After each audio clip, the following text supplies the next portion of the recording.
America's pastime is a whole new game now. Of course, this might seem like an exaggeration. However, to a keen eye, there is immense potential for new teams, philosophies, and strategies to break out and take advantage. While there are many teams with the potential to do this, there's one with a particular interest. With the right direction, can be posed to become a perennial threat to the league, the Diamondbacks. Now hear me out. From their early years, the Diamondbacks boasted exceptional players who left a mark on the franchise and the MLB. Randy Johnson, a towering left-handed pitcher, joined the team in 1999 and became an instant icon of all of baseball.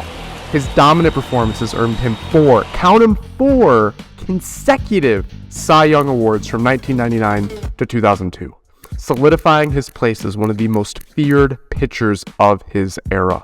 Johnson's partnership with fellow ace Curt Schilling created a formidable 1-2 punch, culminating in a World Series victory in 2001 against the dynasty of all dynasties, the New York Yankees. That culture of grit, tenacity, and never-die attitude has always been a defining aspect of the Diamondbacks in the deserts of Arizona. Known for their emphasis on strong teamwork and hustle, the franchise has cultivated a culture of resilience and hard work. Another key marker for the Diamondbacks culture is that they have consistently strived to develop young prospects through their farm system.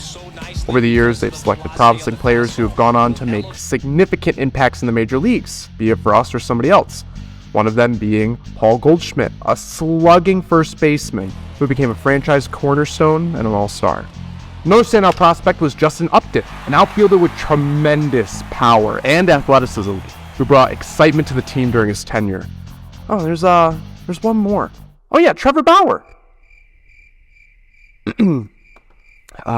Anyway, in recent years, the Diamondbacks have continued their commitment to building a strong farm system, identifying and nurturing young talent, mostly through the draft, but the Diamondbacks are not afraid to make a trade when the scouts recommend it.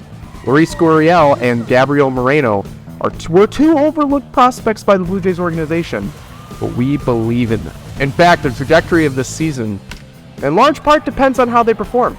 Along with Corbin Carroll, who top prospect. I can't believe he's a rookie. He can basically do whatever you want with lightning speed. In the field, there's Jordan Lawler, who is our 2021 top prospect, and he possesses many of the similar qualities in all of our young athletes. They're overall very athletic, and they have potential to be a formidable bat. Our last prospect, Druw Jones, one of the most exciting prospects in all of baseball. I don't know when, but I do know that when is the right question to ask. It's not a matter of if for Druw. Gold Glove potential and an insane bat. Druw is all but guaranteed to put the world on notice. Just depends on when he's ready. It's not just the young guys, though, that we're looking forward to seeing. Diamondbacks traditionally go for a well-rounded roster filled with proven veterans and some players even entering their primes. Let's review the roster position by position. Catcher is locked down for Gabriel Moreno if he wants it. He's a little raw on the talent side, a little unproven, but he's got an amazing bat for a catcher, great contact hitter, and he's got a rocket arm behind the plate. Moreno has the potential to hold down this spot for this generation of Diamondbacks fans. Question is, will he execute?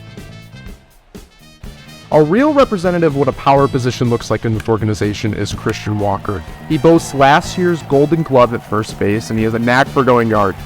Obviously, he's not the typical Diamondback with the electric speed, but hey, you do need a few power hitters to drive those base runners home. And Walker does that exceptionally well, while also contributing far beyond the expectation of first base with his Golden Glove. Ketel Marte, second base isn't a prove-your-worth sort of year. No, it isn't his contract year. In fact, it's the opposite. As part of a major trade with Seattle in 2016, Arizona was gifted with this utility player with a great bat. His skill set earned him a mightily backloaded contract to secure his services. While he's been formidable, the pressure of a backloaded contract can significantly bring your value under scrutiny every year. Josh Rojas at third base is somewhat of a late bloomer. The Arizona native was taken in the 6th round of the MLB draft, and hey, that's the last round in this game's draft. Oh, my mistake. He was drafted in the 26th round. While it may have taken Rojas a bit longer to garner recognition, his performances and heart have put him on the radar as a potential contributor at the major league level. With continued development and opportunity, Rojas has the potential to carve out a role as a valuable player. At shortstop, besides the aforementioned prospect of Jordan Lawler in AA, the shortstop position is held by Nick Ahmed, who leads the example in Gold Glove prowess as he is one of the best fielders in his position.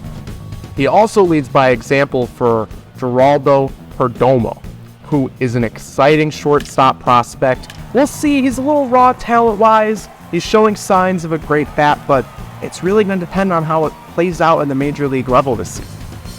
He looks to emulate Nick's fielding success, but also provide a flashy batting average, something that Nick Ahmed has failed to do along with his Gold Glove. In the outfield, Corbin Carroll, Loris Gurriel, Jake McCarthy hold their respective positions as Pat Smith, Dominic Fletcher, Alec Thomas, Kyle Lewis, all jockey for an everyday role. This is by far our deepest position, yet it's not entirely clear who's going to end up where. We don't really have a dedicated designated hitter, or at least an obvious choice for one. Gurriel seems like a contender, but he's more contact over power, which is fine, but it's just not typical for a usual designated hitter. Corbin Carroll is also listed as a left fielder, but he seems more built for the center field role, as this is something we can look forward to sorting out in the next 2 or 3 years, but I wouldn't be surprised if the outfield looks quite different position-wise as we go through the years. Now, all this hinges on everyone's performance. Who's going to want it more? Who's going to come through when given the opportunity? I'm excited to sort the position players out. Enough of offense, though. Let's focus on my favorite part of the game, the pitching. Our starting rotation gives us the most to work on. Young pitchers such as Reed Nelson, Benjamin Fott, Trey Jameson represent our young guys in the rotation. Lots of untapped potential being thrown into the deep end to some extent. It's not the fact that they aren't ready, it's more that it's a bit of a risk to bring them up so quickly. We have to hope that our lack of reliable depth at this position won't hurt the development of any of these prospects. God forbid, all of them. I would be remiss, though, to not mention the ace of our rotation. The second coming of Randy Johnson himself, Zach Gallen. Non-Diamondback fans may not be aware of this man, but that won't stay true for long. Not as a requirement, but if there's anyone who could replicate Randy Johnson's dominance, it would be Zach Gallen. Remember this name. You'll see him quite a bit in this franchise, but outside of the series, serious Cy Young contender. Rounding up the rotation includes some older, more veteran players. Fortunately, their stock is quite low in the organization. If there's a position that needs a complete overhaul, it would be this one. I wish Zach Gallen could pitch every game. We'd be looking at World Series contention already, but not possible. The bullpen is solid. Lots of fun faces here, including Miguel Castro with one of the fastest sinkers in the MLB, Joe Mantiply, Andrew Chafin. I'd really like to expand upon this, though. I want Chase Field to be fortress. I want our fans to have fun, but I want it to be our fans that have fun, enjoying the game with quick hits, base running, the occasional home run. On the other side, I want our opponent's fans to be miserable, begging for a mistake over the plate, just be quashed by our elite defense. But I'm kind of getting ahead of myself. We're just in spring training, and not to mention, we are in the hardest division of all of baseball, arguably, with the Dodgers, Padres, Giants, and Rockies, who, besides the Rockies at this current moment, any of them could conceivably make the playoffs. Maybe us? We're going to have to try and pick our spot, especially when it comes to success financially.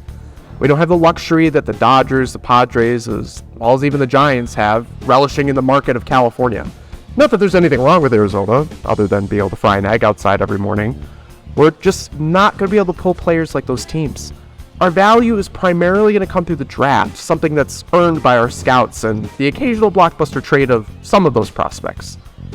You see, some teams have inherent value. The Yankees, the Dodgers, the Astros, the Mets, the like. Here in Arizona, we create our own value. So, are you up for the challenge? Do you see the potential that I see? The countdown begins with the start of somewhat immersive series here with the Arizona Diamondbacks. As we embark on this adventure, I want you, the viewer, to be an integral part of our team's management. Be sure to subscribe, turn on the notifications. I don't want you to miss a single episode as we navigate the highs and lows of the Arizona Diamondbacks' journey to win the pennant. We may not have the deep pockets of the Dodgers, Padres, or Giants, basking in the California market value. But Arizona, we're going to forge our own path, relying on our keen eye for talent and our unwavering determination. While other teams may rest in their inherited value, we're the underdogs, driven to create our own legacy. See the draft, strategic trades, and our unwavering commitment to excellence that'll bring us to the top. We'll uncover hidden gems. We'll nurture those promising prospects, and we will surprise the baseball world with our grit and tenacity. Well, I hope to see you on opening day.